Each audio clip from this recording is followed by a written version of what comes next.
चलिए student start करते हैं लेक्चर नंबर 1। चैप्टर है थर्मल प्रॉपर्टीज़ ऑफ मैटर, है ना। इसके पहले हमने मैटर की यानी सॉलिड लिक्विड गैस की कौन सी प्रॉपर्टीज़ पढ़ी थी? Mechanical properties. मैकेनिकल प्रॉपर्टीज़ में ये देखा था हमने कि किसी सॉलिड को किसी लिक्विड को फोर्स लगाने पे क्या होता है। सॉलिड की प्रॉपर्टीज़ पढ़ी इलास्टिसिटी चैप्टर में, फिर लिक्विड की प्रॉपर्टीज़ पढ़ी। लिक्विड की दो तरीके से प्रॉपर्टीज़ आई, एक लिक्विड एट रेस्ट और एक लिक्विड एट मोशन। पूरा लिक्विड कर लिया, पूरा सॉलिड कर लिया। अब आता है थर्मल प्रॉपर्टीज़ ऑफ सॉलिड्स या मैटर, है ना। तो मैटर में लिक्विड भी आता है, सॉलिड भी आता है, गैस भी आता है। तो मेनली इस टॉपिक में हम दो चीज़ों के बारे में बात करेंगे, सॉलिड के बारे में और लिक्विड के बारे में। क्योंकि गैस की थर्मल प्रॉपर्टीज़ करने के लिए हमारा पूरे एक अलग से चैप्टर है जिसका नाम है काइनेटिक थ्योरी ऑफ गैसेस। अभी इधर ही है इसके बाद ठीक है ना। तो उसमें हम काइनेटिक थ्योरी ऑफ गैसेस में पूरा गैस के बारे में पढ़ेंगे। बट अभी हम देखते हैं इसमें जो टॉपिक आएंगे वो सॉलिड और लिक्विड के मोस्टली आएंगे। तो पहला कंसेप्ट है व्हाट इज टेम्परेचर। पढ़ो बेटा, what is temperature. What is temperature? The degree of hotness और coldness is known as temperature. हाँ, किसी भी कोई भी आपके पास वस्तु है, कोई ऑब्जेक्ट है, वो कितने मात्रा में गर्म है और या कितने मात्रा में ठंडी है, समझ गए ना। उसकी मेजरमेंट को हम क्या बोलते हैं? Temperature. It is the degree of hotness और डिग्री ऑफ कोल्डनेस। समझ गए ना। डिग्री ऑफ हॉटनेस या degree of coldness is called temperature. अब बात करते हैं बच्चों हीट की। पहले हीट में समझा दूं कि हीट क्या होती है। हीट देखिए, हीट और टेम्परेचर दोनों अलग अलग मीनिंग है। फिनोमेना बोल सकते हैं ना हीट को। ऑफ कोर्स फिनोमेना ही तो है, ये एनर्जी है। एनर्जी। हीट क्या है? देखिए, heat is a form of transferable energy. Phenomena को हिंदी में क्या बोलते हैं सर? प्रक्रिया, प्रोसेस, ठीक है ना। हीट क्या है? किसी बॉडी के भीतर एनर्जी की वो मात्रा जो ट्रांसफर हो सकती है उसको हम बोलते हैं हीट। एनर्जी का वो पार्ट, हाँ, from one body to another. Energy का वो पार्ट किसी बॉडी के अंदर जैसे मान लो ये कोई गर्म आयरन रखा हुआ है, आयरन का कोई ब्लॉक है और गर्म एकदम हाई टेम्परेचर पे रखा हुआ है। ओके, टेम्परेचर हाई है। और इसके बाजू में एक आप कोल्ड कॉपर का बार या किसी भी चीज़ का बार रख दो जिसका टेम्परेचर लो है। बोले सर नो, तो नॉर्मली क्या होगा, यहाँ से जो इसकी गर्मी होगी वो इसमें चली जाएगी। तो आप कहते हो ना गर्मी चली गई, एकदम चिपके हुए रखे हैं। हाँ, चिपके हुए रखे हुए हैं।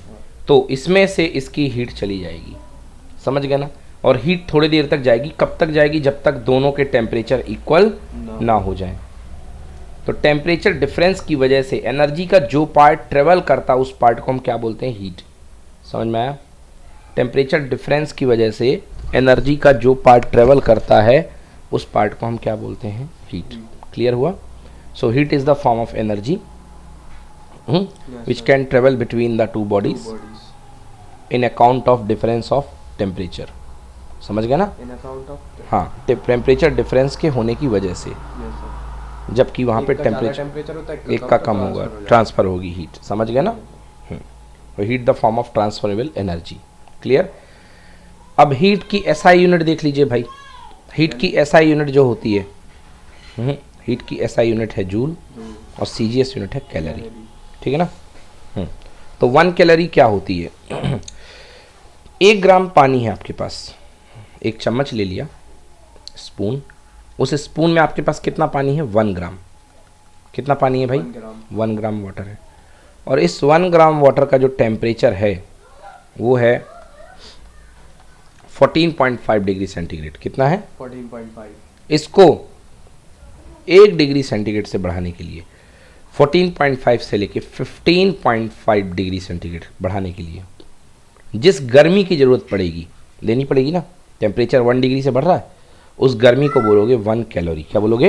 1 कैलोरी। पढ़ो, the amount of heat required to raise the temperature of 1 gram of water from 14.5 degree Celsius to 15.5 degree Celsius is known as calorie. 1 calorie, है ना, इज नोन एज कैलोरी को ही 1 कैलोरी बोलते हैं। क्लियर हो गया? तो the amount of heat required gram water के 14.5 degree से 15.5 डिग्री तक जितनी एनर्जी लगेगी, बढ़ाने के लिए, हाँ बढ़ाने टेम्परेचर बढ़ाने के लिए जितनी एनर्जी जितनी एनर्जी लगेगी, हीट एनर्जी, उसको बोलोगे आप क्या? 1 कैलोरी। कैलोरी एनर्जी लगेगी। समझ गए? हाँ सर। 1 जूल एनर्जी भी तो बोलते हैं। नहीं, जो 1 जूल तो बहुत होता है। 1 जूल जो होता है 1 कैलोरी और 1 जूल में फ़र्क है। 1 कैलोरी जो होता है इक्वल टू 4.18 जूल होता है। समझ गए? मतलब 1 कैलोरी में 4.25 जूल लगभग होते हैं। तो जूल की तुलना में कैलोरी बड़ी यूनिट है। समझ गए ना? Yes sir. मतलब 1 कैलोरी लगभग 4.25। कितने जूल होंगे सर इतने में? 1 कैलोरी में 4.25 जूल, 1.48 जूल, अच्छा 4.18 जूल। अपन ये भी बोल सकते हैं 418 जूल एनर्जी लगेगी इतने टेम्परेचर से इतने टेम्परेचर को चेंज करने। हाँ बिल्कुल सही। समझ गए ना? यस। अगला क्वेश्चन पढ़िए। Write the conversion formula for various scales of temperature. हाँ, ये याद कर लीजिए फार्मूला कन्वर्जन का। Celsius upon 5 equal to Fahrenheit minus 32 upon 9 equal to Kelvin minus 275। ये फार्मूला है।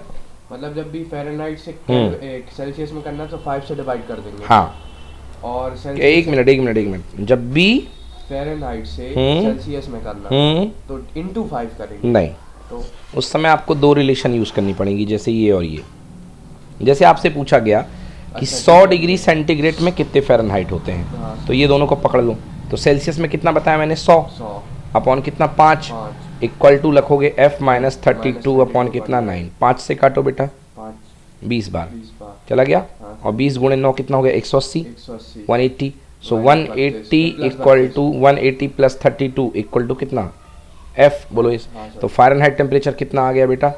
यहाँ आ गया 2 और 18 और 3 19 20 21 212 फ़ारेनहाइट। आंसर फ़ारेनहाइट में 100 डिग्री को कितना बोलोगे? 212।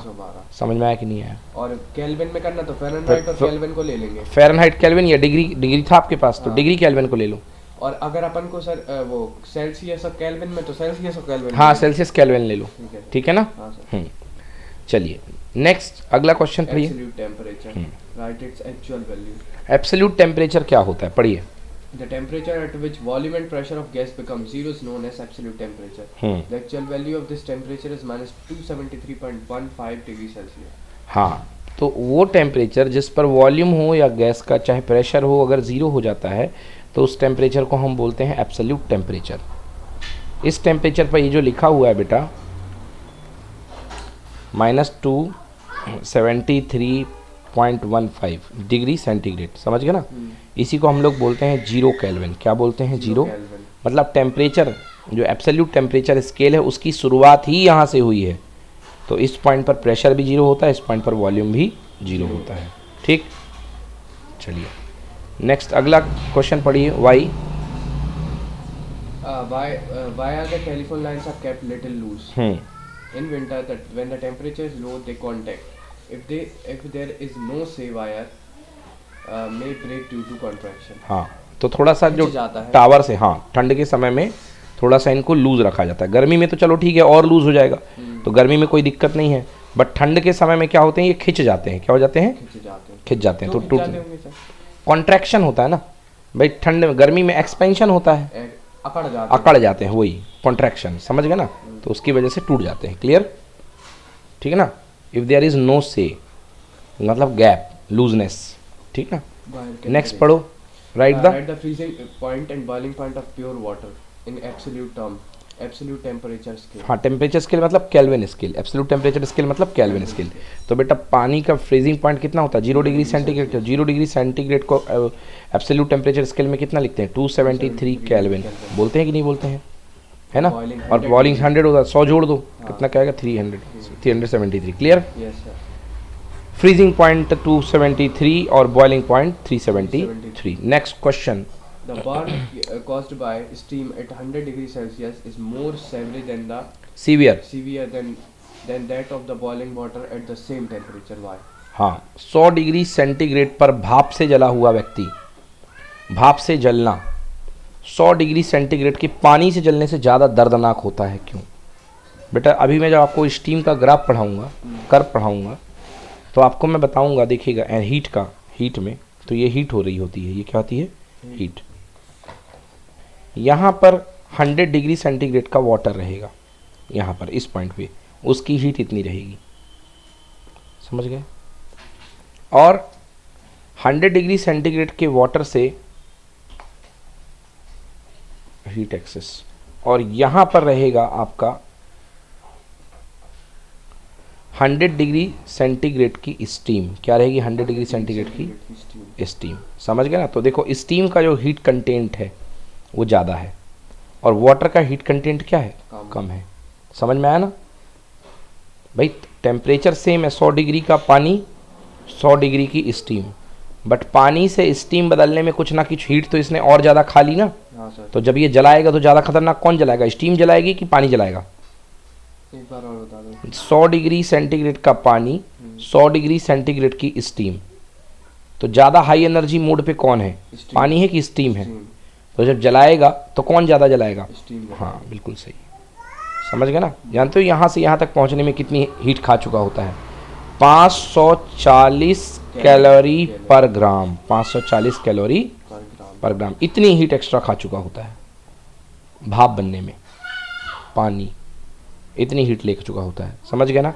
पढ़िए। Because 1 gram of steam at 100 degree Celsius when converted into water at 100 degree Celsius releases extra amount of heat। भाई जब वापस आएगा तो 540 छोड़ेगा। क्यों छोड़ेगा? क्योंकि खाया भी होगा इतनी। हाँ। इतनी तो लूटी होगी। भाप से पानी बनेगा। हाँ तो उतनी छोड़ेगा। तो हम तो भाप से जल रहे हैं ना। तो अपन इतना भी दिमाग लगा सकते हैं सर कि जब 540 छोड़ेगा तो वाटर ऑफ कोर्स कम होगा। 540 हाँ से release हीट कर कम चुका। होगी, हीट हाँ, कम हीट होगी। कम हो जाएगी। वाटर की जो हीट होगी कम होगी, है ना? और 540 वो गेन करेगा तो वो ज़्यादा भाप, हाँ भाप बन जाएगा। 540 गेन करके 100 डिग्री सेंटीग्रेड पर स्टीम बन जाएगा। हाँ सर। समझ गए? तो ज़्यादा हीट कंटेंट कौन कर रहा है? भाप। हाँ। तो इसलिए ज़्यादा बुरा जलते हैं। समझ गए ना?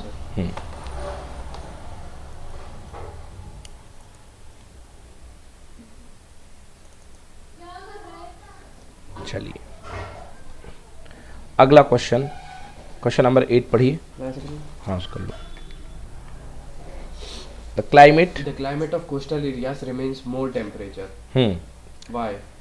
The climate of the coastal areas remains more temperature. भाई कोस्टल मतलब समुद्री इलाके जो होते हैं, कोच्चि, तिरुवनंतपुरम, जो भी एरियाज हैं तमिलनाडु वाले, है ना, ये जो है, तो इनके जो कोस्टल एरिया के जो क्लाइमेट होते हैं इनके रिमेन्स मोर टेम्परेचर, इनमें टेम्परेचर ज़्यादा हुआ करता है।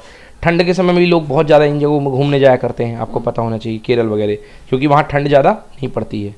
समझ गए ना? उन जगहों पर ठंड ज़्यादा नहीं पड़ती। आंसर बताइए। The climate of places near the sea is more temperature than the place of plains। This is because of high specific heat of water। It heats up slowly and cools down slowly। Hence the climate of place near the sea the more temperature। हाँ बेटा, पानी की specific heat अच्छी ज़्यादा है।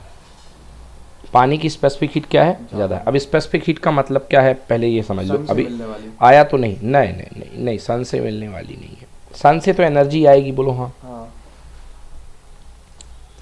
सन से energy आएगी। अब ये पानी का कोई 1 ग्राम है।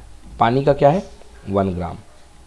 पानी का क्या है? 1 ग्राम। 1 ग्राम पानी का 1 ग्राम है बेटा। ये 1 ग्राम का जो पानी का मास है, पानी का मास पार्टिकल है बेटा, ये 1 ग्राम का पानी का मास पार्टिकल अपना टेम्परेचर 1 डिग्री सेंटीग्रेड बढ़ाने में अच्छी खासी एनर्जी ले लेता है। समझ गए ना? अच्छी खासी एनर्जी ले लेता है। अब जैसे मैं तुम्हारे 2 दोस्तों में बताऊं, मैंने खड़े होकर के तुम्हारे 2 दोस्तों को गाली दी, खूब गालियां दी। दोस्त नंबर ए, दोस्त नंबर बी। समझ गए ना? इसको मैंने थोड़ी सी गाली दी, 2-4 लाइनें कहीं, ये तुरंत भड़क गया, दिमाग खराब हो गया इसका, बोलो हाँ। इसको मैंने घंटा गालियां दी, 1 घंटे करीब गालियां दी, और ये आराम से कूल होकर के सुन रहा है और बड़े स्लोली गर्म हो रहा है। मतलब इसको मुझे एनर्जाइज करने में बहुत टाइम लग रहा है, बहुत एनर्जी लग रही है, बोलो हाँ। हाँ सर। ये तुरंत भड़क गया, इसने मेरे को तुरंत भड़क गया, तुरंत मेरे को इसने 4 बातें सुनाई और गुस्सा उतार करके निकल गया, बोलो हाँ। इसकी स्पेसिफिक हीट लेस है, मतलब ये एनर्जी को तुरंत लेता है और तुरंत दे देता है, और गर्म होने में ज़्यादा टाइम नहीं लगाता। समझ गए ना? गर्म होने में ज़्यादा टाइम नहीं लगाता। अब उसे मतलब इसको मेरे को इसका पारा है, मेरे को 1 डिग्री से गर्म करना था तो मेरी एनर्जी मेरे को देनी पड़ी बहुत कम। मान लो मैंने दी इसको 2 कैलोरी और ये फट से गर्म हो गया। अब इसको गर्म करने में मान लो मुझे देनी पड़ रही है 50 कैलोरी। बोलो हाँ। हाँ सर। तो 50 कैलोरी में गर्म होगा तो ज़्यादा देर में गर्म होगा क्योंकि टाइम लगेगा। और जब गर्म होने के बाद मेरे को जब ये वापस 50 कैलोरी देगा तो उसमें भी टाइम लगेगा। मतलब देर में गर्म होगा और देर में ठंडा होगा। समझ गए ना? यही है केस इधर। यही केस इधर है। पानी के एरियाज में पानी जो एनर्जी लेता है काफ़ी ज़्यादा अमाउंट में लेता है। हाँ सर। और देर तक लेता है। हाँ सर। तो दिन भर तो लिया एनर्जी आराम से जब तक धूप रही, और धूप लेने के बाद जब वो धूप हटी तो एनर्जी जब लुटाने का टाइम आया तो रात भर एनर्जी लुटाया आराम से। हाँ या ना? समझ गए ना? इसलिए दिन भर धूप की एनर्जी मिलती रही तो गर्म, और रात भर ये लुटाया तो गर्म। इसलिए कोस्टल एरियाज क्या होते हैं? गर्म होते हैं। समझ गए ना? एक बार फिर से पढ़ दो। The climate places near the sea is more temperature than the places of plains. That is because of specific heat of water. It heats up slowly and cools down slowly. And the climate of places near the sea, the more temperature. समझ गए ना? और planes में ये होता होगा जल्दी से लेता होगा, जल्दी से छोड़ता होगा। हाँ, पानी होता ही नहीं है ना जहाँ पानी ना हो। जहाँ पानी बहुत बड़ी अमाउंट में पानी होता है भाई। तो उधर तो यही। समझ गए ना?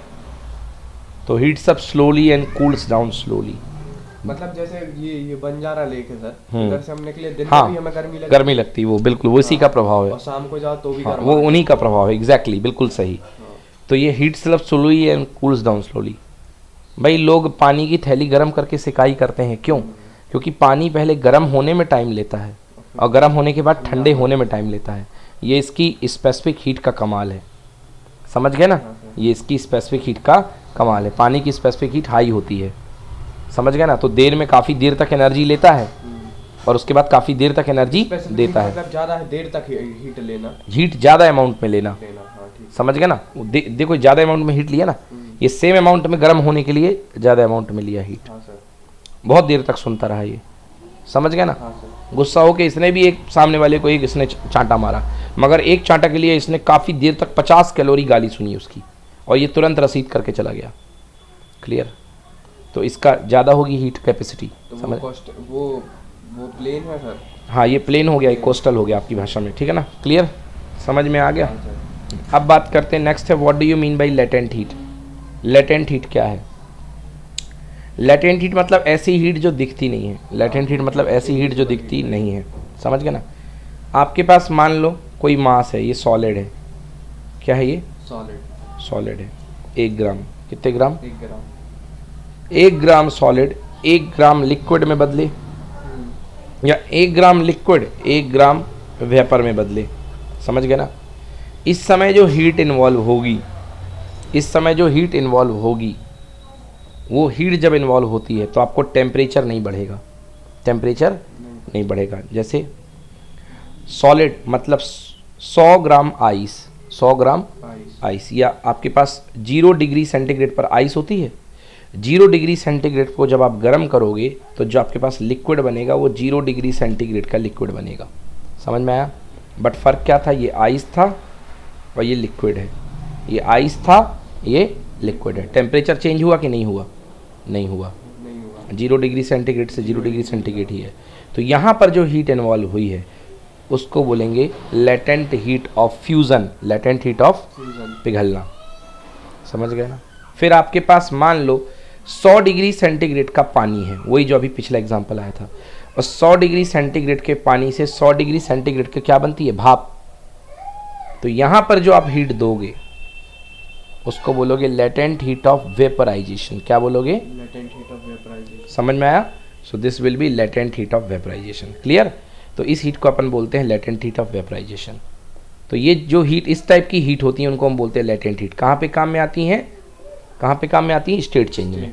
पढ़ो। It is the amount of heat required to change the state of unit mass of any substance from liquid to from solid to liquid and its melting point.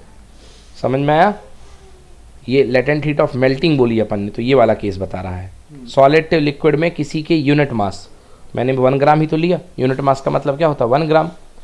Unit mass का मतलब 1 ग्राम। तो किसी की यूनिट मास को solid state से liquid state में जाने के लिए जो हीट की रिक्वायरमेंट होती है है ना, स्टेट चेंज करने के लिए उसको हम क्या बोलते हैं, latent heat of melting. Clear? Temperature constant रहेगा। बिल्कुल, टेम्परेचर कांस्टेंट रहेगा। स्टेट चेंज में टेम्परेचर चेंज कभी नहीं होता। अगर स्टेट चेंज कर रहा है तो टेम्परेचर चेंज नहीं होगा। क्लियर? नहीं है? सर बर्फ पे रखा अपनी गद्दी पे तो पानी बन जाता वो। हाँ, तो वो भी तो तो 0 डिग्री सेंटीग्रेड का बर्फ होता है। हाँ। तो 0 डिग्री सेंटीग्रेड का पानी बनेगा, तब तक टेम्परेचर चेंज नहीं होगा। पानी भी 0 डिग्री सेंटीग्रेड का बनेगा। पर मेल्टिंग पॉइंट तो सर वो होता है ना 0 डिग्री सेंटीग्रेड। जीरो। हाँ हाँ ठीक है ना। क्लियर? चलिए, ये हो गया। क्वेश्चन नंबर 10 पढ़िए। What do you mean by? मतलब जो गर्म पानी से भाप बनेगी और भाप से पानी बनेगा तो 100 डिग्री सेल्सियस ही रहेगा। देखो, आप जो मतलब 100 डिग्री सेल्सियस जो टेम्परेचर होता है, अभी मैं एनर्जी कर्व तुमको पढ़ाऊंगा, जो प्योर पानी, जो पानी उबलने लगा वो 100 डिग्री सेंटीग्रेड का हो जाता है। उस समय इक्विलिब्रियम में भाप भी बनने लगती है। मतलब पानी से भाप और भाप से पानी का इक्विलिब्रियम सेट हो जाता है। दोनों डायरेक्शन में पानी से भाप भी बनती है और भाप से पानी भी उस समय बना करती है। ठीक है सर। तो 100 डिग्री सेंटीग्रेड का पानी भी मौजूद रहता है तो 100 डिग्री सेंटीग्रेड और 100 डिग्री सेंटीग्रेड की भाप भी मौजूद रहती है। ये तो इक्विलिब्रियम की मैंने बात कर दी। देखिए, 100 डिग्री सेंटीग्रेड के पानी को आप गर्म करोगे और पानी केवल रखा हुआ है, जब आप गर्म करोगे तो ये हीट और ज़्यादा बढ़ेगी, तो वो पानी को भाप में कन्वर्ट करने। अब हम लोग इतना बड़ा एक्सपेरिमेंट नहीं करते हैं ये सब देखने वाला। हम लोग पानी गर्म करते हैं तो कौन हम टेम्परेचर चेक करते हैं कि पानी 100 पर हुआ, थर्मामीटर लगा करके 100 से एक ज़्यादा नहीं हुआ, कम नहीं हुआ। हम लोग तो ज़्यादा ही पे खौला देते हैं। अब उस समय भाप भी आ जाता है और पानी भी आ जाता है। लगा तो डिजिटल भी मेजर करेगा। देखो, ये एक्सपेरिमेंट जो होते हैं बहुत मतलब एक फिक्स टेम्परेचर, फिक्स प्रेशर और क्लोज चैम्बर वगैरह के अंदर होते हैं, तब ये बिल्कुल लेबोरेटरी में, तब ये बिल्कुल सही रिजल्ट देते हैं। बट अभी आपके लिए जानने के लिए इतना है कि 100 डिग्री सेंटीग्रेड के पानी को अगर आप गर्म करते हो, समझ गए ना, और पानी के हर ग्राम को अगर आप 540 कैलोरी देते हो हर ग्राम को, तो वो 540 जिस पानी के 1 ग्राम को मिलेगी वो 100 डिग्री सेंटीग्रेड की भाप में कन्वर्ट हो जाएगा। समझ गए? टेम्परेचर वही रहेगा बट वो भाप में कन्वर्ट हो जाएगा। पढ़िए, what do you mean by latent heat of vaporisation? Latent heat of vaporization. It is an amount of heat required to change the state of unit mass of any substance from liquid to vapor and its boiling point. समझ गए? From liquid to vapour at its boiling point. Boiling point क्या होता है? 100। 100। तो 100 पानी की बात कर रहा हूँ। 100 पर लिक्विड से 100 पर भाप बनने के लिए जो एनर्जी आपको देनी पड़ेगी, that is called latent heat of vaporisation. Clear? Yes, sir. Next question number 11 पढ़िए। What is the working principle of a thermometer? The property of substance that depends on a temperature is used for measurement of temperature. बिल्कुल सही बात है। Thermometer की property क्या है? Thermometer में आप किसी भी सब्सटेंस की उस प्रॉपर्टी को यूज़ करते हैं। मान लो कोई सब्सटेंस है मरकरी, क्या है? मरकरी। मरकरी की उस प्रॉपर्टी को यूज़ करते हैं जो टेम्परेचर के साथ बदलती है। तो मरकरी का जो प्रेशर होता है बेटा, और जो मरकरी का वॉल्यूम होता है, वो टेम्परेचर के साथ लीनियरली बदलता है। हाँ, तो हम कौन सी प्रॉपर्टी का यूज़ करते हैं बेटा थर्मोमीटर बनाने में? ये वॉल्यूम प्रोपोर्शनल टू टेम्परेचर। अगर टेम्परेचर बढ़ाते हैं तो मरकरी एक्सपेंड होती है, मतलब वॉल्यूम बढ़ता है, और टेम्परेचर घटाते हैं तो वॉल्यूम घटता है। समझ गए ना? तो यही कंसेप्ट है थर्मोमीटर का, कि सब्सटेंस की उस प्रॉपर्टी को यूज़ करते हैं जो प्रॉपर्टी टेम्परेचर के साथ साथ बदलती है। क्लियर ना? तो वॉल्यूम बदलती होगी। वॉल्यूम बदलता है, तो उस प्रॉपर्टी को बोलते हैं थर्मोमेट्रिक प्रॉपर्टी। क्या बोलते हैं?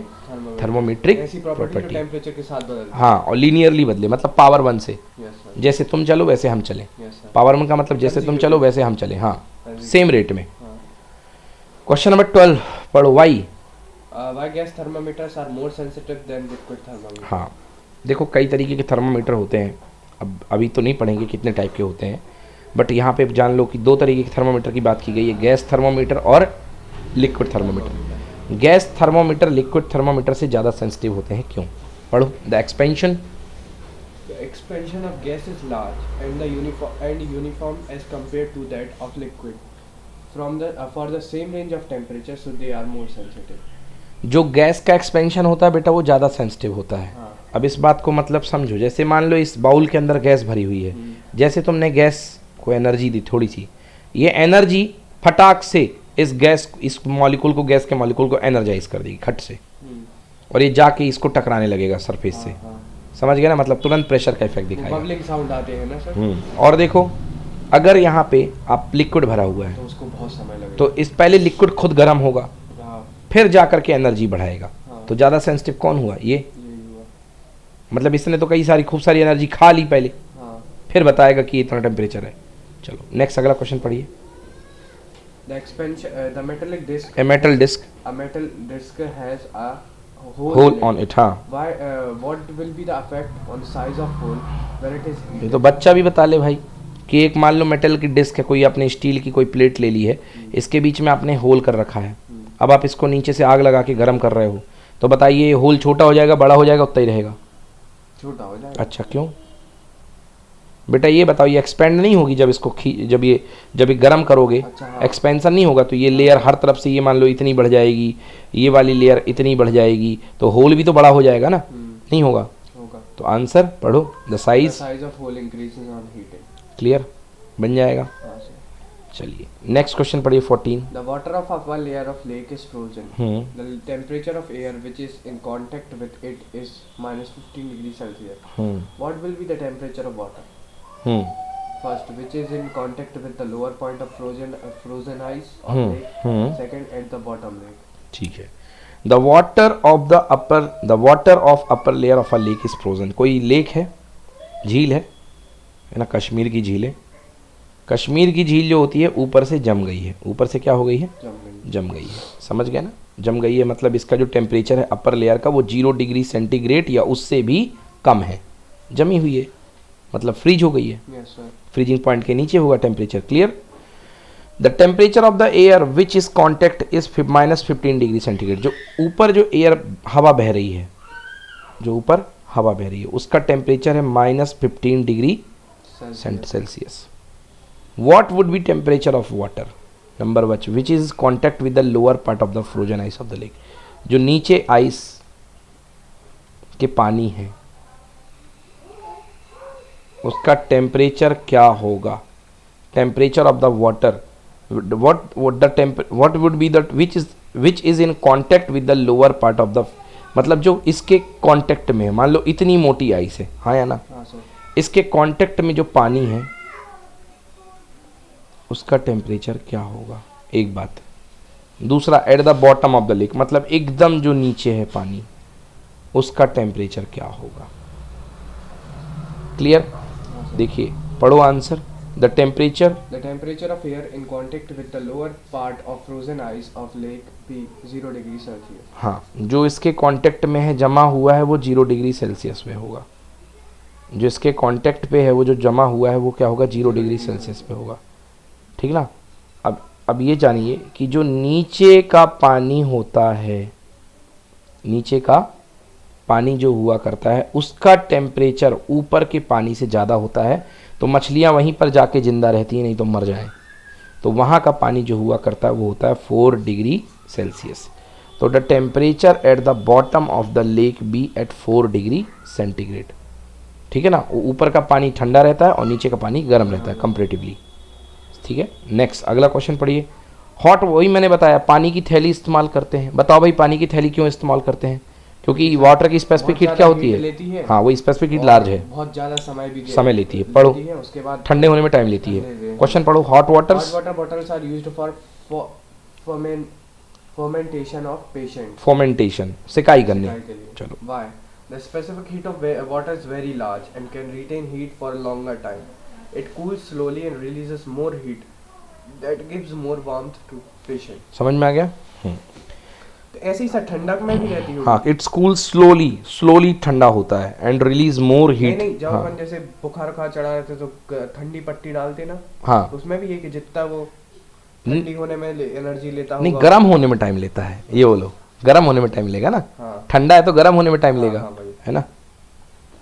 चलो नेक्स्ट पढ़ो question number 16। The ice at 0 degree Celsius appears more colder than the water at 0 degree Celsius. Why? हाँ, आइस जो है 0 डिग्री सेल्सियस का आइस 0 डिग्री सेल्सियस के वाटर से, वही भाई लेटेंट ना लेटेंट हीट यहाँ से यहाँ तक तो इसने एब्जॉर्ब किया होगा ना। और यहाँ से यहाँ पीछे जाओगे तो लेटेंट हीट खो करके पीछे बनेगा ना। यहाँ से यहाँ तक जाने के लिए इसने लेटेंट हीट ली होगी, स्टेट चेंज हुई है। बट जब वापस जाएगा तो लेटेंट हीट रिलीज कम हो करेगा, जाएगी। तो और ज़्यादा कोल्ड हो जाएगा। हाँ सर। समझ गए ना? क्लियर? Yes sir. तो पढ़ो, the ice at 0 degree centigrade appears more colder than water at 0, क्योंकि अगर मैं इसको अपने बदन पे रखूँ 0 डिग्री सेल्सियस के आइस को और 0 डिग्री सेल्सियस के वाटर को, तो कंपेरेटिवली लेस हीट पे क्या है, ये है ना लेस हीट पे, हाँ। और ये हाई हीट पे है। हाँ सर। तो जब ये लेस हीट पे है तो मेरी बॉडी से ज़्यादा हीट खींचेगा अगर मैं इसको हाथ पे रखा हूँ तो, और ये हाई हीट पे है तो मेरी बॉडी से कंपेरेटिवली लेस हीट खींचेगा। ये सुनो, पढ़ो। During During melting of ice, the heat required for melting is taken from our body. Therefore, the ice at 0.0 degree Celsius appear more colder than water at 0 degree. समझ गए भाई? ये तो 0 degree Celsius की आइस पे है, तो ये तो और पीछे है ना हीट के मामले में, और ये तो थोड़ा आगे है। नहीं आया समझ में? चलिए अगला क्वेश्चन अब आ रहा है स्पेसिफिक हीट का फॉर्मूला। क्वेश्चन पढ़िए। At boiling point of a liquid, how much is the specific heat? हाँ, boiling point of the liquid, liquid के बॉइलिंग पॉइंट पर स्पेसिफिक हीट कितनी होती है? तो इसके लिए सबसे पहले आपको जानने की ज़रूरत है कि स्पेसिफिक हीट का फॉर्मूला क्या होता है। समझ गए ना? तो अब मन से देखिए कि आपके पास मान लो कोई m ग्राम का सब्सटेंस है, उसको आप गर्म कर रहे हो, बोलो। हाँ सर। तो उसको दी जाने वाली heat delta Q is proportional to m। जितना ज़्यादा मास होगा उतना ज़्यादा हीट मांगेगा कि नहीं मांगेगा, बोलो। मांगेगा। सब्जी जितना ज़्यादा बनती है उतना ज़्यादा हीट देनी पड़ती है कि नहीं देनी पड़ती है ना? दूध जितना ज़्यादा होता है उतना गर्म करना पड़ता कि नहीं करना पड़ता? ज़्यादा दूध को आप उतने कम तक गर्म करोगे तो ठंडा ही रहेगा। यस और नो? दूसरी बात बताओ, डेल्टा क्यू मतलब change of heat, requirement of heat, proportional to change of time. Yes और नो? जितना ज़्यादा देर तक गर्म करोगे उतनी हीट आएगी कि नहीं आएगी? दोनों को मिला दो बेटा। तो delta Q is proportional to M delta T, बोलो यस। प्रोपोर्शनल हटाओ, कांस्टेंट लगाओ, delta Q is equal to M into S into delta T. यहाँ एस एक टर्म आया है जिसको बोलते हैं specific heat of the material, जो भी मटेरियल है। समझ में आया ना? तो एस एक बार और बताना सर, क्यू वाले से। यहाँ से और ऊपर से। हाँ। Change of heat proportional to mass, change of heat proportional to change in temperature. मतलब हीट जितना करेंगे तो मास चेंज होगा। हाँ नहीं यार, क्या तो बोल रहे डायरेक्टली हो? प्रोपोर्शनल। जितना ज़्यादा मास का होगा उतनी ज़्यादा हीट की रिक्वायरमेंट पड़ेगी। ठीक है। जितना ज़्यादा टेम्परेचर वेरी करोगे उतना ज़्यादा हीट देनी पड़ेगी। हाँ सर। बच्चे ने कहा भाई कि ज़्यादा गर्म मिल्क चाहिए तो देना पड़ेगा ना उसको ज़्यादा हीट। हाँ sir. So Q delta Q proportional to M delta T, तो delta Q equal to M S delta T. S की वैल्यू क्या आ गया? Delta Q upon M delta T. Clear कि नॉट क्लियर? चलिए। हाँ, अब कह रहा बॉइलिंग पॉइंट पर, बॉइलिंग पॉइंट पर, एट बॉइलिंग पॉइंट पर बताना है आपको स्पेसिफिक हीट कितनी होगी। बेटा मैंने तुम्हें बताया सुबह, बॉइलिंग जब बॉइलिंग होती है तो 100 डिग्री सेंटीग्रेड का वाटर 100 डिग्री सेंटीग्रेड की काय में बदल जाता है? स्टीम में। हाँ सर। बदलता है कि नहीं बदलता? ये भी 100 पे, ये भी 100 पे। बोलो बताओ बेटा, चेंज इन टेम्परेचर कितना हुआ? चेंज कितना हुआ? कुछ नहीं हुआ, मतलब 0। 0 डिग्री। हाँ या ना? हाँ sir. S equal to delta Q upon mass जो भी होगा रहने दो, इनटू बेटा डेल्टा टी की वैल्यू कितनी? 0। तो आंसर कितना? इन्फिनिटी। समझ में आया? तो एस इक्वल टू कितना हो गया? Infinity. So answer at boiling point specific heat of the liquid is infinity. Clear?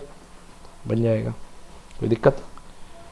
हाँ, तो बॉइलिंग पॉइंट जब भी कभी चेंज ना हो तो स्पेसिफिक हीट कितनी होती है? इन्फिनिटी। जब टेम्परेचर चेंज ना हो तो स्पेसिफिक हीट क्या होगी? इन्फिनिटी। टेम्परेचर चेंज ना होने वाली सिचुएशन को हम क्या बोलते हैं? आइसोथर्मल। क्या बोलते हैं? 0 होगी। Latent heat. लेटेंट हीट तो होगी यार, क्यों नहीं होगी? लेटेंट हीट होगी, उसी से तो टेम्परेचर चेंज हो रहा है। आइसोथर्मल, उस कंडीशन क्या बोलते हैं? आइसोथर्मल, है ना? तो लिखो question, in isothermal process, question नहीं मतलब टॉपिक, एक हिंट लिख लो। In isothermal process specific heat equals to infinity. In isothermal process specific heat equal to infinity. Temperature change होता ही नहीं है तो specific heat equals to infinity. In isothermal process specific heat equals to infinity. अगला topic बेटा, अगला topic है what is temperature gradient. Temperature gradient, gradient का मतलब क्या होता है? लेंथ के साथ किसी भी चीज का गिरना ग्रेडियंट कहलाता है। अब देखो इसमें समझ में आ जाएगा। ये तुम्हारे पास कोई आयरन की पट्टी है, बोलो हाँ। यहाँ की पोजीशन है इसकी L1, या x1 ले लो, ले ले भाई x1, इसकी पोजीशन कितनी है x2। आया समझ में कि नहीं आया?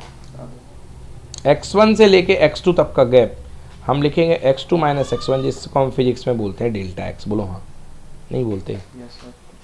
तुमने यहाँ पे आग लगाई, इस कोने में लगा दी आग, बोलो हाँ।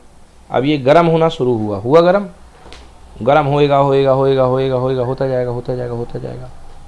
यहाँ का टेम्परेचर थोड़ी देर के बाद, शुरुआत में बिल्कुल ठंडा था, यहाँ का टेम्परेचर कितना हो गया T1। बोलो हाँ। ये गर्मी यहाँ से यहाँ पहुँचेगी कि नहीं पहुँचेगी? नहीं पहुँचेगी। यहाँ का टेम्परेचर कितना हो गया T2। चेंज इन टेम्परेचर इधर से लेके इधर तक का कितना हो गया डेल्टा T। बोलो हाँ। Yes sir. तो डेल्टा x लेंथ वेरी करने पे x1 से x2 जाने पर मतलब कितना गए, डेल्टा x ही तो गए। हाँ। डेल्टा x जाने पर टेम्परेचर में कितने का चेंज आया, डेल्टा T का। तो अगर डेल्टा x लेंथ पे डेल्टा T का टेम्परेचर चेंज आता है तो यूनिट लेंथ पे कितना आएगा बंधु, delta T upon delta x का। आएगा कि नहीं आएगा? अरे एक के लिए ये नीचे ही तो चला जाता है, तो बेटा ये कहलाता है temperature difference, sorry temperature gradient. क्या बोलते हैं? Temperature gradient. लेंथ के साथ किसी भी चीज़ में परिवर्तन को हम क्या बोलते हैं? Temperature gradient. समझ में आया? क्लियर हो गया? ठीक है ना। जब तुम रास्ते पे चलते हो तो यहाँ पे चलते हो, यहाँ तक आ जाते हो, तो यहाँ पर तुम एनर्जेटिक रहते हो, चलने के बाद थोड़ी सी थकान आ जाती है। तो तुम्हारी थकान किस रेट से चेंज हो रही है डिस्टेंस के साथ, वो बनेगी तुम्हारी थकान ग्रेडियंट। समझ गए ना? ये टेम्परेचर चेंज हुआ तो टेम्परेचर ग्रेडियंट, वेलोसिटी चेंज हो रही है तो वेलोसिटी ग्रेडियंट। समझ गए ना? वेलोसिटी पिछले चैप्टर में क्या था, delta V upon delta x, velocity का चेंज। और इस बार क्या है, delta T upon delta x, temperature gradient. पढ़ो question. What is the temperature gradient? What type of quantity is it? Write it the unit. हाँ, Temperature gradient, fall of temperature per unit length is called temperature gradient. Fall of temperature per unit length is called temperature gradient. ठीक है ना। Temperature के साथ per unit length में कैसे temperature कम होता है लेंथ के साथ साथ, इस बात को बोलते हैं टेम्परेचर ग्रेडियंट। चलिए देखिए, इसको थोड़ा मैंने जैसे समझाया वैसा ही लगभग समझाने का प्रयास यहाँ पे किया गया है। मान लीजिए यहाँ पर आपके पास कोई बार है, इसके इस पॉइंट का टेम्परेचर है थीटा। बोलो हाँ। जब आप आगे चलते हो, आपने गर्मी तो यहाँ पे दी है तो थीटा यहाँ का है, जब आप आगे चलते हो तो वो बार ठंडी होती जाती है, तो यहाँ का टेम्परेचर कितना होगा, थीटा माइनस डेल्टा थीटा। मतलब यहाँ से यहाँ आने पर कितना टेम्परेचर कम हो गया, डेल्टा थीटा। तभी तो थीटा माइनस डेल्टा थीटा बचा यहाँ का। ओके। और यहाँ पर पोजीशन थी x और यहाँ पर आप डेल्टा x चल गए थे, तो इधर की पोजीशन कितनी होगी, x प्लस डेल्टा x। बोलो हाँ। पढ़िए। Let the temperature of the two surface Two surfaces of a conductor at distances x and x plus delta x are theta and theta minus delta theta. समझ में आया? Temperature gradient equal to change in temperature upon change in distance. Change in temperature, final temperature theta minus delta theta, initial temperature theta minus कर दिया बेटा, theta से theta क्या हो गया, कैंसिल। ऊपर क्या बचा, माइनस डेल्टा थीटा। बचा कि नहीं बचा? हाँ सर। नीचे change in displacement, final displacement ये, इनिशियल डिस्प्लेसमेंट ये, तो बीच का गैप कितना है, डेल्टा x। और वैसे देखना हो तो फाइनल माइनस इनिशियल, x से x कितना आ गया, डेल्टा x। समझ में आया? बोलो सर माइनस साइन क्यों आ रहा है? हाँ। क्योंकि टेम्परेचर कम होता है, आगे चलने पर टेम्परेचर कम होता है, इसलिए माइनस साइन आ रहा है।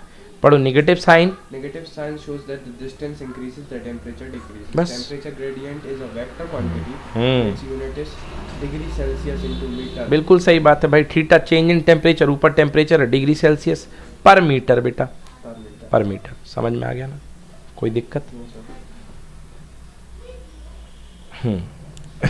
Next question number 9। State. एक मिनट, question number 9। In steady state the temperature of whole rod does not remain same Y.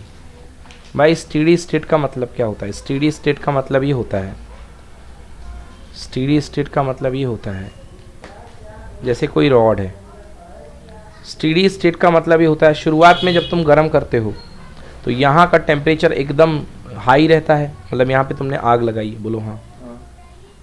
आग लगाई, यहाँ का टेम्परेचर एकदम हाई हो गया, जैसे आग लगाया, मान लो आग दे रही है, मान लो कितने का टेम्परेचर दे रही है, मान लो आग दे रही है, मान लो 120 का टेम्परेचर, बोलो हाँ। और यहाँ पर जो टेम्परेचर है कोल्ड है एकदम, ये एंड, तो ये एंड मान लो 20 डिग्री पे है, बोलो यस। ये 120 पे है, ये 20 पे है, बोलो यस। तो वही जैसे कि कोई लंगर खुला या कोई शादी महोत्सव हो रहा था, जैसे खाने की ओपनिंग हुई तो लोग भड़ाभड़ टूटते हैं, जो भूखे रहते हैं एकदम से बड़ी फास्ट रेट में खाना खाते हैं। तो पहले एनर्जी जो ट्रेवल होगी बड़ी तेज़ी से होगी, बोलो यस। क्योंकि टेम्परेचर डिफरेंस बहुत भयंकर है, देखो ये 120 पर है, ये 20 पर है, एनर्जी जाएगी, हीटिंग शुरू हो जाएगी, एनर्जी बहुत तेज़ी से निकलेगी, निकलेगी नहीं निकलेगी। जब अच्छे प्यास लगी हो और काफ़ी देर बाद पानी मिला हो, प्यास लगने के बाद कोई स्पोर्ट खेलते हैं तो शुरुआत में पानी की रेट देखते हो, बड़ी तेज़ी से पानी जाता है, बट जैसे जैसे प्यास बुझती जाती है पानी के इनपुट की रेट स्लो अपन करते जाते हैं। तो ऐसे ही एनर्जी बड़ी तेज़ी से ट्रेवल होगी स्टार्ट में, हाँ या ना। बट जैसे यहाँ पर खाना लोग खाते जाएंगे तो आराम से उनके अंदर कूलनेस आती जाएगी। तो जैसे फिर ये पार्ट, ये देखो ये एनर्जी जाएगी तो ये गर्म होता जाएगा, ये भी गर्म होगा, ये भी गर्म होगा, ये भी गर्म होगा, ये भी गर्म होगा, ये भी गर्म होगा। भाई 120 पे तो कभी नहीं पहुँचेगा ये वाला पार्ट, क्योंकि दूर है। तो 20 से मान लो हाई होकर के 70 पे तो पहुँचेगा धीरे धीरे, क्योंकि गर्म तो ये भी होगा ना, कंडक्शन होगा। 70 से 90 पे तो पहुँचेगा। तो ये जो एनर्जी का फ्लो है वो बिल्कुल वैसा बना रहेगा कि तेज कि स्लो हो जाएगा, स्लो हो जाएगा। और एक टाइम आएगा कि एनर्जी बिल्कुल यूनिफॉर्म रेट से, उसी रेट से आराम से चलेगी, आराम से चलेगी। समझ गए ना, बिल्कुल उसी आराम रेट से एनर्जी चलेगी। तो जब एनर्जी बिल्कुल एक कांस्टेंट रेट से मूव करने लगती है तो उसको हम बोलते हैं स्टीडी स्टेट। क्या बोलते हैं? अब मुझे ये बताओ कि स्टीडी स्टेट में जब एनर्जी बिल्कुल फिक्स रेट से मूव कर रही है, मतलब ज़्यादा खड़बड़ उथल पुथल नहीं मची हुई है, समझ गए ना, बारात की स्थिति सामान्य हो चुकी है, आप पानी डग बड़े स्टीडी रेट से आराम से पी रहे हो, तो बताइए मुझे उस स्थिति में बताइए कि यहाँ का टेम्परेचर, कोई भी दो पार्ट का टेम्परेचर सेम हो जाएगा कि अलग अलग रहेगा? अलग अलग रहेगा। Very good.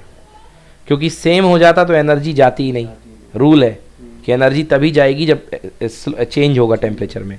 तो बोल रहा है कि steady state rod of the volt does not remain same. Why? भाई हीट जा रही है तो हीट इसीलिए जा रही है क्योंकि टेम्परेचर सेम नहीं है।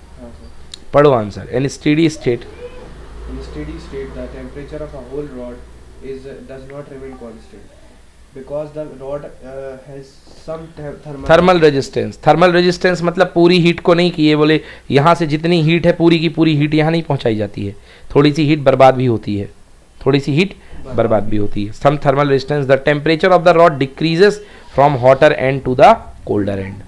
समझ में आया? एकदम यही नहीं कि बोले 120 पे ये है तो 120 पे ये पहुंच जाएगा। नो, नेवर, कभी नहीं हो सकता ऐसा। क्लियर? अब अगला क्वेश्चन रट्टा क्वेश्चन है, पढ़ो question number 20। Copper, aluminium and silver which has the maximum thermal conductivity and which one has thermal conductivity, which has the minimum. हां, मिनिमम एंड, हाँ, तो भैया सबसे भयंकर थर्मल कंडक्टिविटी किसकी होती है? सिल्वर की।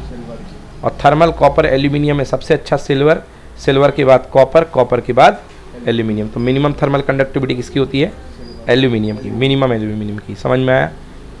कोई दिक्कत आ गया समझ में?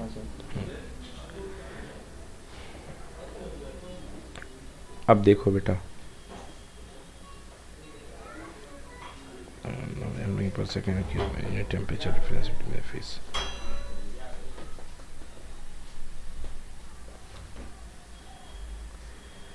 अब हम बता रहे हैं कोफिशिएंट। कह रहा है कि define the coefficient of thermal conductivity. Coefficient of thermal conductivity, ठीक है। अब इसको समझो ऐसे, इसमें डायरेक्टली कर दिया बट इसको समझाना पड़ेगा। देखिए कोफिशिएंट ऑफ थर्मल कंडक्टिविटी क्या होता है। मान लो बेटा आपके पास कोई ये वही बार थी, ये मेटेलिक बार है,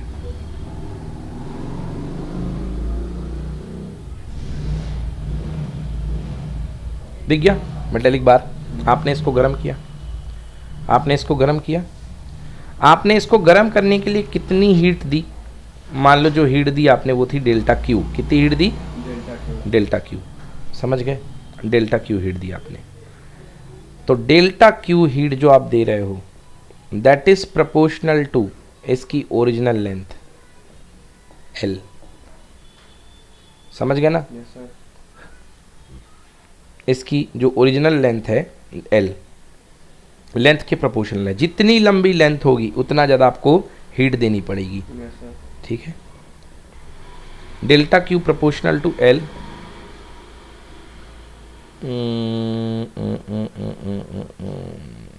rate of heat flow L, उल्टा बोल गया मैं, लेंथ अगर ज़्यादा होगी तो हीट, एक मिनट, ऑफ रॉड 1 मीटर,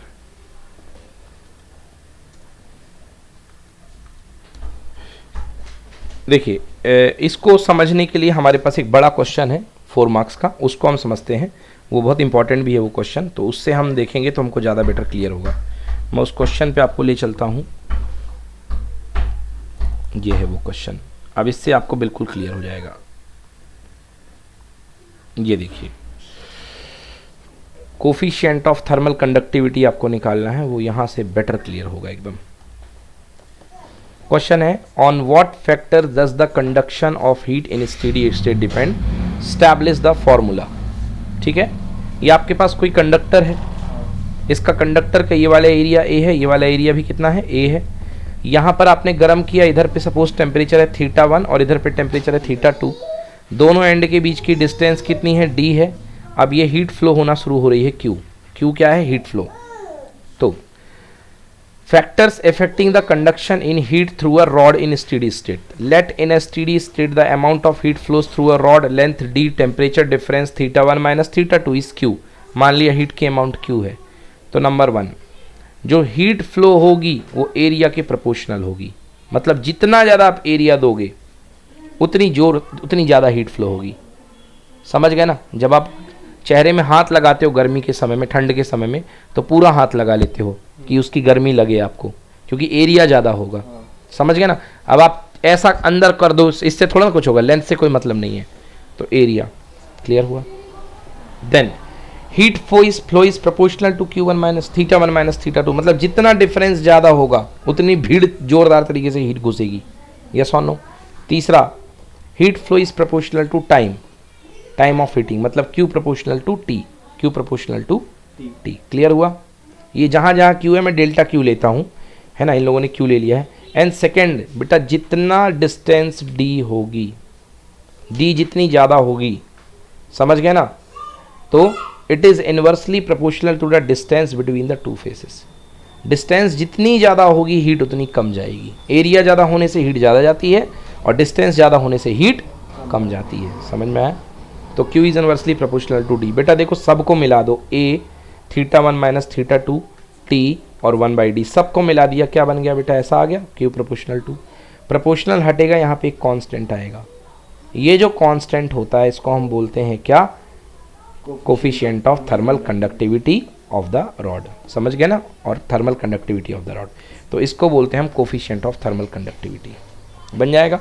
तो इसी पर बेस्ड वो जो क्वेश्चन छोड़ करके आए हम, वो इसी पर बेस्ड वो क्वेश्चन था कि बताइए भाई कि define coefficient of thermal conductivity. अब कोफिशिएंट ऑफ थर्मल कंडक्टिविटी आपको K को डिफाइन करना है बेटा। देखो K को डिफाइन करना है, नहीं तो K को इस तरफ ले जाओगे, इधर ही तो छोड़ दो, या एक काम करो, तो K को इधर रख लो, तो Q के नीचे क्या आ जाएगा, T आ जाएगा। बोलो हाँ। हाँ सर। एरिया भी नीचे आ जाएगा, θ1 माइनस θ2 भी आ जाएगा। बोलो हाँ। और ऊपर D आ जाएगा। बेटा K को डिफाइन करना है, तो एक काम करो, इसको ले लो 1 मीटर, इसको ले लो 1 सेकेंड, इसको ले लो एरिया 1 मीटर और इसको ले लो 1 डिग्री सेंटीग्रेड। अगर ये 1 है, ये 1 है, ये 1 है, ये 1 है, तो उस समय K इक्वल्स टू क्या हो जाएगा, Q। मतलब एक्सचेंजेबल हीट अमाउंट जो दो टर्मिनल के बीच में ट्रांसफर होती है, जिनका बीच का टेम्परेचर डिफरेंस कितना है, 1 डिग्री सेंटीग्रेड। ये 1 ले लिया ना। जिसका जो डिस्टेंस है वो कितनी है, 1 मीटर है, और जिसका एरिया कितना है, 1 मीटर। अगर ये 1 है, ये 1 है, ये 1 है और ये भी 1 है, तो उस समय जो हीट आएगी वो किसके इक्वल होगी, K के इक्वल। अब इसी को डिफाइन करके लिख दिया गया और कुछ नहीं। पढ़ो, the coefficient of thermal conductivity. Coefficient of thermal conductivity is defined by the amount of heat. हाँ, मतलब देखो क्या, K हीट की वो अमाउंट है जो, पढ़ो, हीट फ्लोइंग पर सेकेंड, मतलब टाइम भी कितना, 1, टाइम भी कितना, in steady state through a rod of length कितने मीटर? 1 मीटर। 1 मीटर, तो लेंथ भी कर ली 1। एरिया ऑफ क्रॉस सेक्शन कितने metre square? 1 metre square. Through the area of cross section 1 metre square. समझ गए ना? और कितना temperature difference? With a unit temperature difference between the opposite faces. सब 1 हो गए, तो सब 1 हो गए तो क्यू की वैल्यू किसके इक्वल? के इक्वल। Yes sir. कर दिया डिफाइन।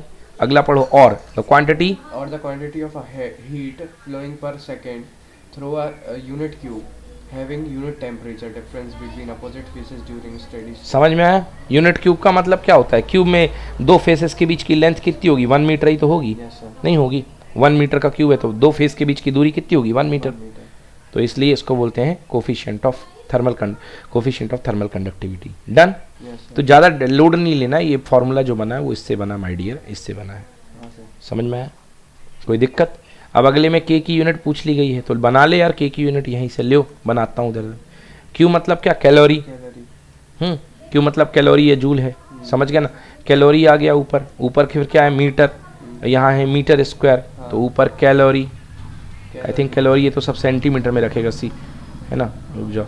हाँ, जूल में ले रहा। चलो जूल में ले रहे हैं अपन, तो इसको जूल में कन्वर्ट कर दो, ले बता दो। हाँ, क्यू का मतलब ऐसा यूनिट में जूल, बोलो हाँ। ऊपर मीटर, मीटर नीचे कितना? सेकेंड, नीचे मीटर स्क्वायर, और यहाँ क्या? Temperature difference kelvin. समझ में? 1 मीटर से 1 मीटर कैंसिल हो है ना? तो joule per second per metre per kelvin, joule per second per metre per kelvin. आ गया? ये के की यूनिट हो गई। Answer joule per metre per second per kelvin बन जाएगा कि नहीं बनेगा? पढ़ो। Write down the unit of coefficient of thermal conductivity. The SI unit of thermal conductivity is joule per meter per second per Kelvin. हाँ, the SI unit is joule per meter per second per Kelvin. Its dimensional formula is M1 L1 T की power -3 3 take power -1। बना लोगे इससे? Yes sir. चलिए, तो बस यही है आज के लिए।